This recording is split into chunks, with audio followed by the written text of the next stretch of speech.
Today's episode was co-produced with the EPFL Entrepreneur Club, a new student association which promotes entrepreneurship on the EPFL campus through community building, entrepreneurship events, and services to startups.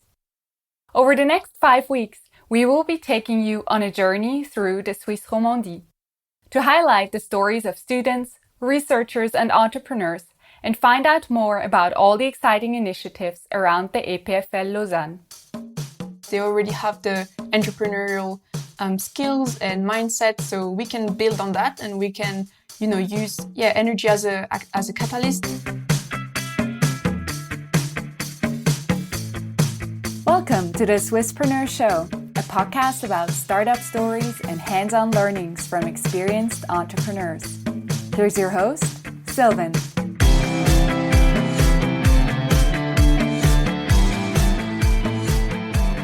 Anaïs, a very warm welcome to the Swisspreneur Show. It's a pleasure to have you here today. Thank you for inviting me. You are the co-founder of the student project at EPFL called Sun & Go, where you empower entrepreneurs and their community by giving them access to electricity. That sounds like a very interesting project, so please tell me more what motivated you to start that student project. Yeah, sure. So I think from my background, I have, when I was doing my master's degree at EPFL, my master's degree was in energy management and sustainability. And in the first place, I thought I wanted to do a career like about renewables and the energy transition in Switzerland or in Europe. But then I got this really great opportunity to apply to an innovation camp in Bangalore in India. And that was organized by EPFL, the University of Lausanne, and the Art School of Lausanne. And basically, we went there for about 12 days, and we worked on a challenge that was proposed by Salco Foundation, who's also based in Bangalore and focuses on improving access to sustainable energy for underserved communities. And so there we really worked like in teams from the 3 different schools, and we had this challenge to rethink electricity access for street vendors in Bangalore. And I think when I was going in the streets in Bangalore, and I realized that people have some sort of challenges to light up their stands or their small shops. They only need like a few appliances and we charge a phone, but through this process of really going to the field and realizing with my own eyes that actually universal energy access was also a huge challenge, not only, in the same way actually as the energy transition in Europe or in Switzerland. I think if we have to power and electrify universally, I think this is also a big challenge. And I think that that was really my motivation to realize that electricity access is also a big challenge, not only the transition in kind of more the Western or developed countries. And I think seeing that with my own eyes was the real trigger and the real motivation to start my initiative. So you basically saw there in person that this is a huge problem. So please also talk a bit about the solution of Sun & Go. So how do you actually tackle that problem? What do you provide as a solution to tackle this and to make that a better or a less problem than it is today? Yeah, sure. So I think if I have to summarize what Sun & Go aims to do is really this goal of delivering sustainable electricity access through solar energy. And we really try to not only solve the energy access problem, but also the growing energy needs that are, everywhere.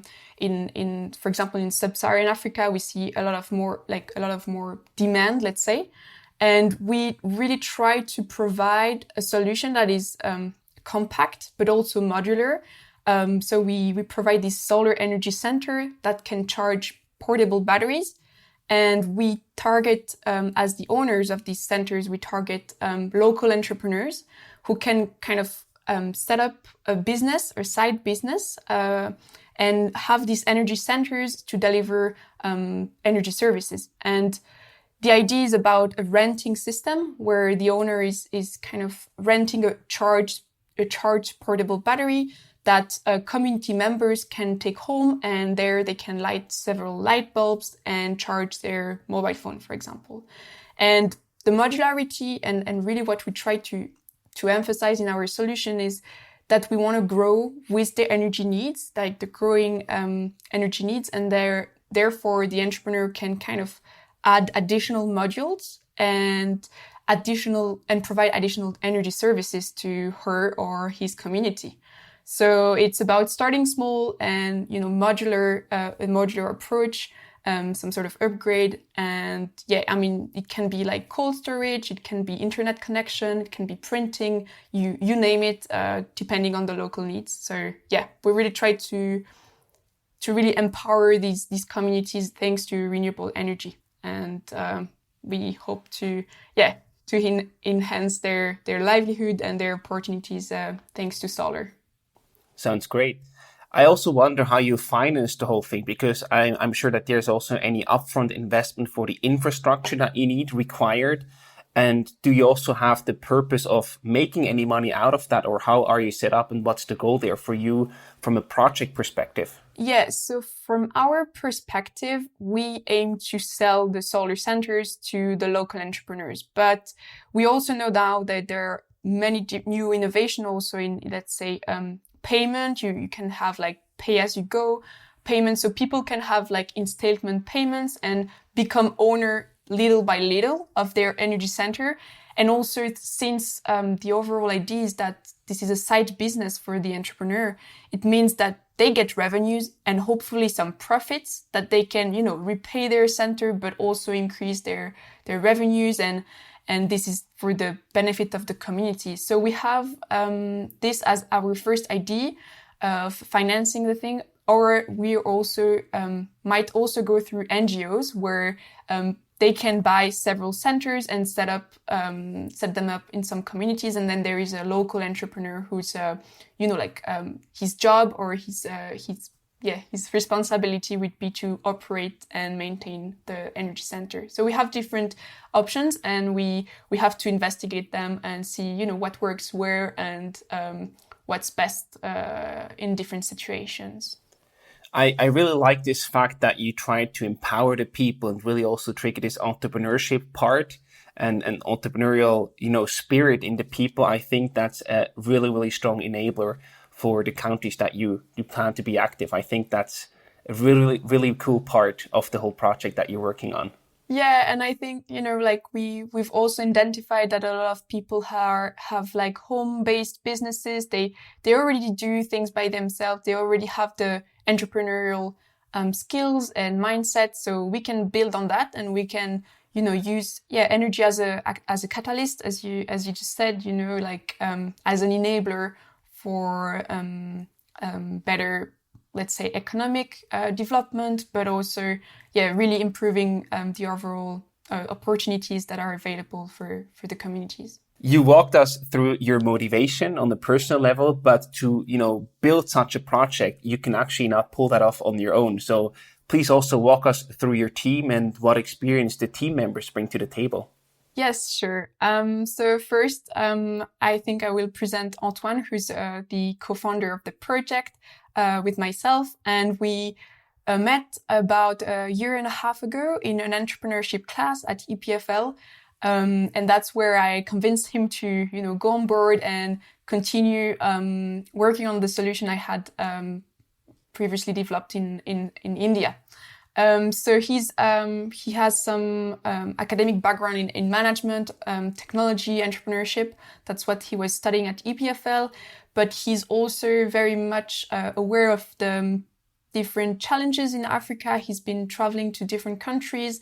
He knows how the dynamics work, for example, culturally and so on. So he's really, he has these two very good aspects of the academic background, but also the field experience, or more, let's say, hands-on experience. And then we have Jesus, who's also a good friend that I met during my Erasmus exchange 3 years ago now. For him, he's very much more the engineer, the real engineer in the team.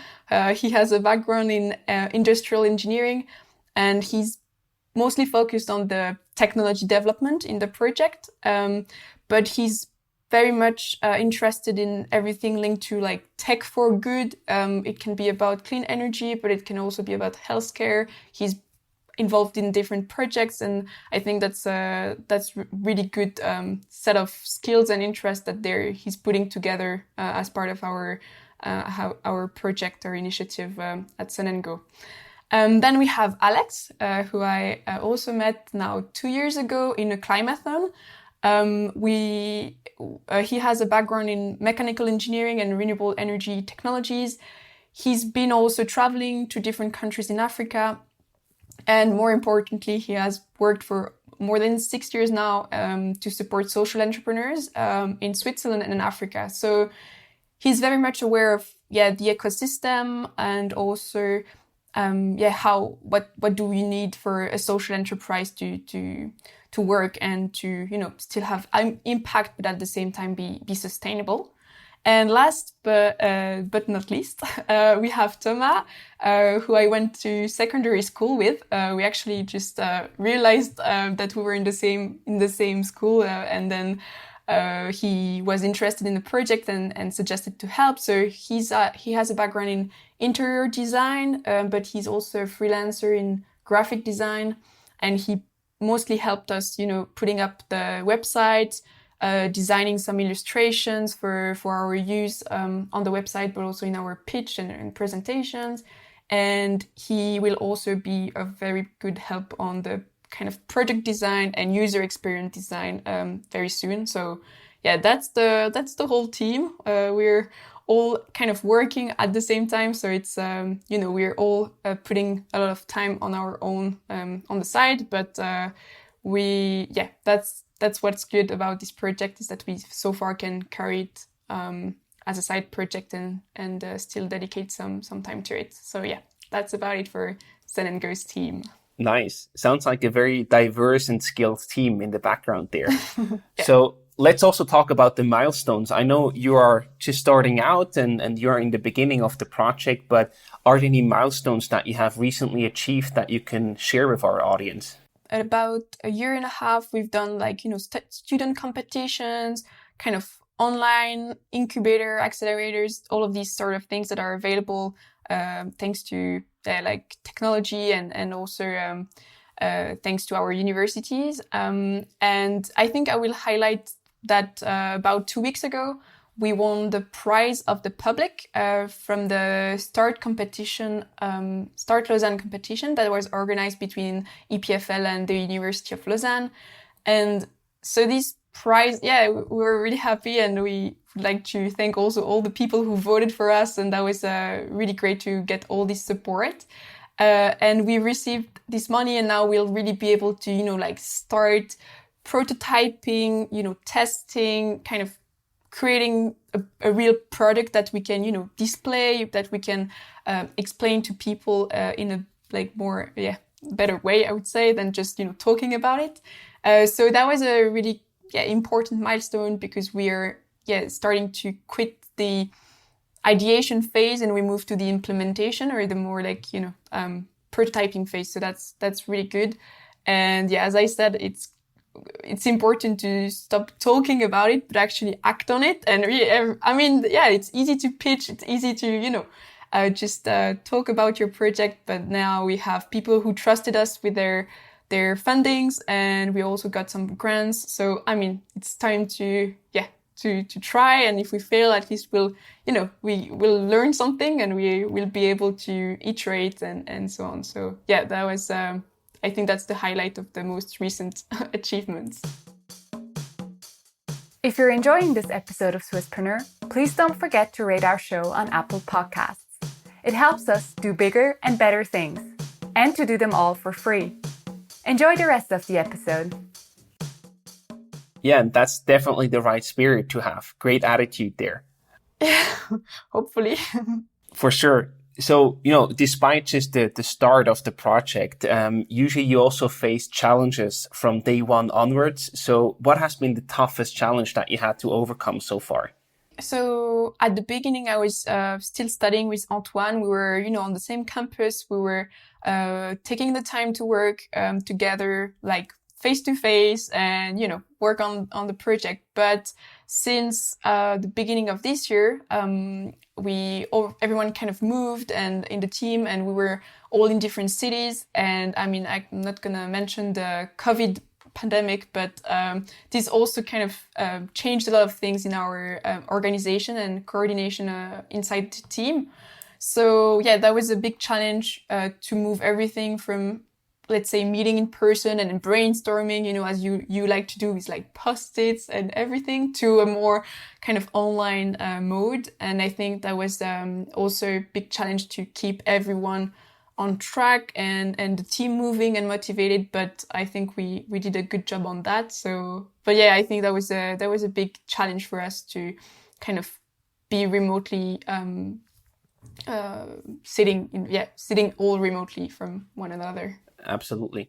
Is there any tip that you can give to other companies facing the same challenge? Because I feel that, Corona probably made you or really forced you into that setup that you had to go from physical meetups, from physical brainstorming sessions to a fully remote workforce. So is there any killer tip that you can give that worked very well for you to make that transition happen?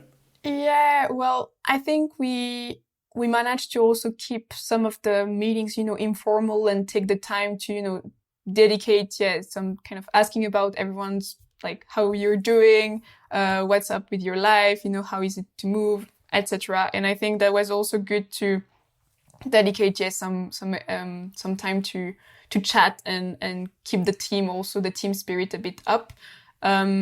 I don't know if I have a killer tip, but yeah, I mean, I would say, just work on it, but also keep some spare time to really enjoy also the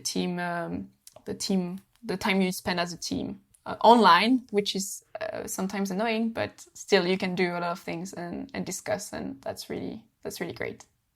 I think that's a good tip, because you can easily forget to mention or talk about the social life and what else is going on in your personal life. And that just loosens the connection between your team members, I could imagine.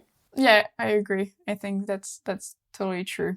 So talking about tips and continuing with tips, let's also look at the student landscape. So if you had to give a recommendation, a tip to students going into entrepreneurship today, what would you say to them? Yeah, so I think I have two main points there. The first one would be to be an interdisciplinary team. I think, you might, we were only engineering for a bit, and then we wanted to, have different perspectives. Also in the very early stage of the ideation, we were people from design background, people from social science, people from business. And I think this is really key, that you don't build your team only around the technical, let's say the technical or the business aspect of it, but also look at whatever else could, benefit. And there are people with different profiles. They might not even know they're into entrepreneurship yet, but they will just discover that, some projects are appealing to them, and that they might, contribute in their own way with their own it can be also personal knowledge, right? Traveling, testing things yourself. This can also just be very good skills for a team. So you don't need just a technical background. I'm just referring here to engineering in our case, but and then the second one I would say would be to start as early as possible in your studies, maybe even in high school. Just get interested in kind of, any project, anything you can run by yourself. That doesn't have to be, like building your own enterprise directly, but I think I would recommend to start as early as you can during your studies, because I waited until my master's, and now, I started working, and there is also a lot of things that you can access as a student during your studies. So I definitely start early and with people that you think are diverse and will bring, different things to the table. Yeah, it doesn't get easier the longer you wait. I think that's a great takeaway. Yeah, we're struggling, but we're also very happy to continue working on that on the side. So that's really great. And also talking about the resources that you can access as a student. So what resources can students really benefit from at EPFL? What would you recommend there?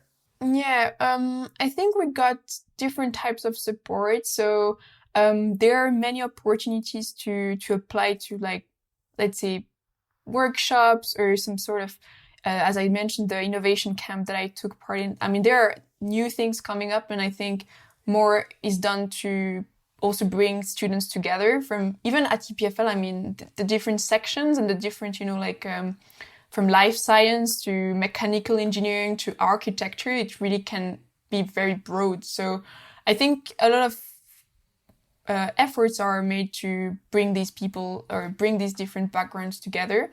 And I would say the resources, I think what could be very useful is to make this connection between the students, but also between the schools, because we are super lucky in Lausanne to have the University of Lausanne, to have the Art School of Lausanne, the Hospitality School. I mean, there are so many institutions that you can, connect students from different parts and make them collaborate and understand the value of working together. But yeah, I think that's about it for the resources. And I think things are moving and things are evolving and getting in a good direction for that. So this is really emphasizing on the interdisciplinary team setup that you mentioned, right? So everything is there in Lausanne. You just have to make use of it, basically. Yeah, I would say that. I think we're really lucky, and we should make a good use of it. Otherwise, it's a waste of resources and also of connections. And yeah, I mean, we're really lucky. So let's use it. Let's also zoom out a bit from Lausanne to the Swiss Romandie. What do you think is the startup ecosystem there, as far as you can, evaluate or judge that doing well, and what could be improved? Yeah, that's a good question. To be honest, I'm mostly aware of the EPFL bubble for now, so it's not so that I cannot talk about the whole Romandie per se. But I think we have a lot of opportunities to get funding, grants, and support. I mean, there are the resources from the universities at our disposal. There are incubators, accelerators, co-working spaces. I mean, you name it. You can really use the infrastructure, sorry. And I think that's where it's good, because that's where the ideas kind of emerge. And I think that's the good point of the startup ecosystem, is this infrastructure and the diversity of schools, but also of different supports. And what do you think can be improved in that regard? I will talk about, I guess, the interdisciplinary exchanges and collaboration. I think there might be, sectors that don't talk to each other or don't see, the point of collaboration or learning from the best practices or the lessons learned in other sectors.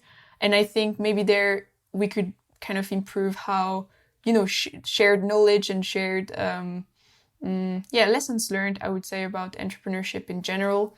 And also maybe, since we're in Lausanne, there is this technical aspect, like for me, at least for EPFL, I see a strong, technical startups and so on. And maybe also not forget that there are also social innovation and like innovation in like business models that can really have a big part, like a big role in the success of a startup, and not only just, the technical or the technology itself. So that's why, I think there are some synergies that could come from different sectors and the collaboration, and just not be too technology driven or focused. I think that could be improved somehow. Breaking up the silos and escaping your own bubbles and really get out there and network and mingle with people from other disciplines, basically. Yeah, that's exactly, the point. I think that could be very fruitful collaborations, and, being also in your bubble, as I said, like this is not always good, and it's good to see other things, what's happening in other sectors and other dynamics. Makes sense. So now we got the story of Sun & Go, about how you started and where you basically want to go. But we are, of course, also interested to learn a bit more about you in the background, basically. So we have 3 last questions for you. And I just start with the first one. What's a surprising fact that people don't know about you? All right. I think I will say that I used to play tennis at quite a high level. So until I was 17 years old, I was basically playing, European tournaments and so on. I almost wanted to pursue a professional career in tennis, but then in the end, I decided I wanted to pursue my studies and that I wanted to stay in Switzerland. So yeah, I mean, that I could have maybe, become someone in the tennis world, but in the end, not. Nice. That's a cool fact. And who do you admire the most?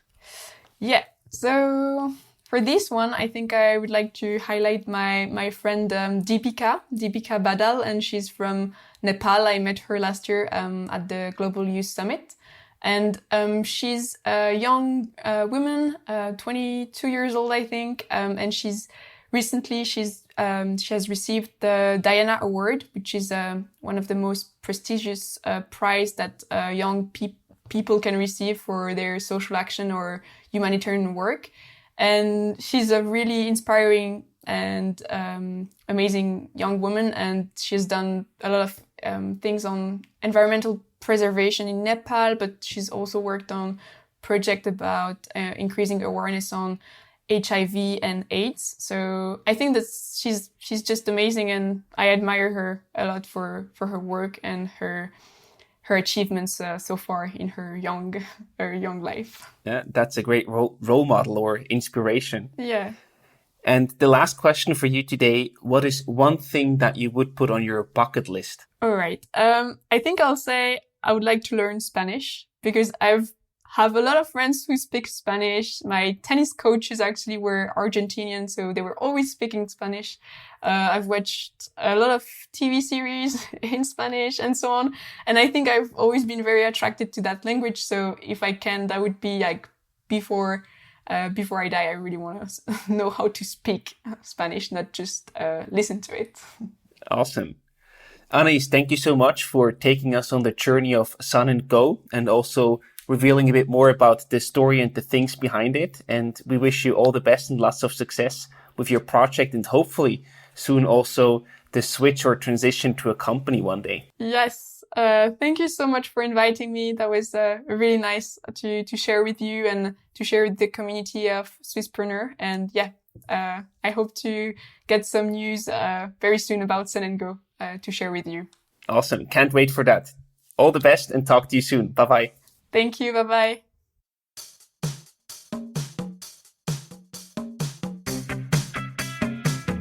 Thank you for tuning into today's episode. Stay connected with the Swisspreneur community through our LinkedIn and Instagram profiles. Make sure to subscribe to our show on whatever podcast platform you're using. See you next week for a brand new episode of the Swisspreneur Show.